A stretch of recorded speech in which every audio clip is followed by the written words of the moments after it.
नमस्कार। Live Indian guard से मैं मल्लिका।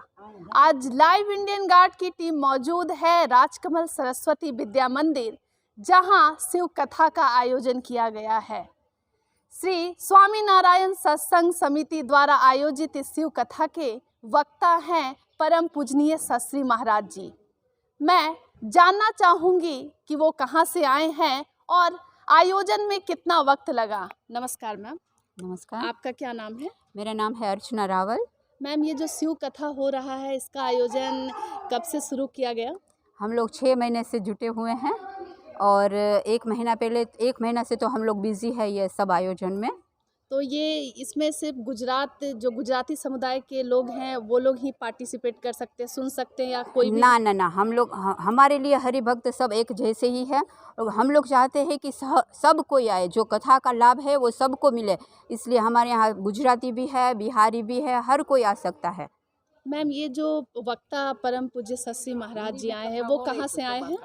वो सूरत से आए हुए हैं। मैम, वो पहले भी धनबाद आ चुके हैं? हाँ, वो हर 2 साल के बाद या 4 साल के बाद आते रहते हैं धनबाद। और सब हरि भक्तों को, इससे पहले हुई थी वो डीएवी स्कूल में हुई थी जी।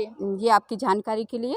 तो वो हर 4 साल के बाद सब हरि भक्तों को कथा का लाभ देते हैं और हमारा समाज कैसे उन्नत हो, बस उनका यही होता है तथ्य कि बस कैसे भी करके कथा में से कोई न कोई अच्छी चीज़ लेके।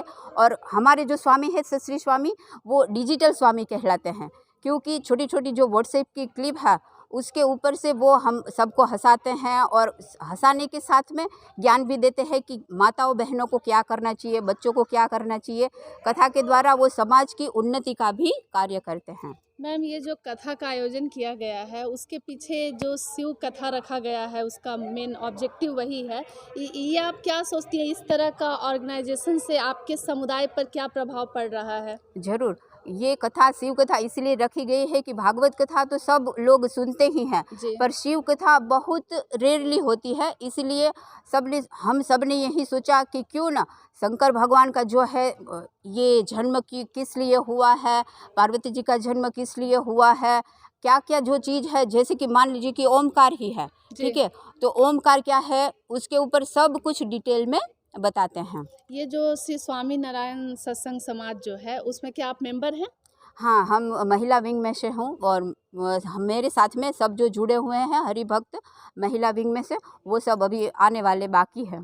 जब आप इतनी बड़ी शिव भक्त हैं, तो कोई किस्सा कहानी है जो जब आपने बहुत करीब से महसूस किया हो कि आप पर भगवान की कृपा हो, साक्षात हो? कोई ऐसी कुछ घटना या कुछ साझा करना चाहेंगी? इसे घटना या चमत्कार तो हम जैसे कुछ नहीं कह सकते हैं जी। मगर हम अपनी ज़िंदगी में मैं ये बताऊंगी कि हम जो भक्ति करते हैं तो हमारे जीवन की डेली मतलब रोज डेली जो नियम होता है हमारा, वो जो हम करते हैं तो हमारी जीवन की उन्नति में ये स्टेप बाय स्टेप काम में आता है।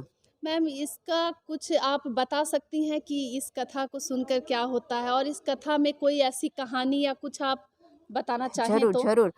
कथा की शुरुआत में ही नाम आता है एक चंचुला का, जो कि अपने पति को देखकर वो भी गलत रास्ते पे जाती है।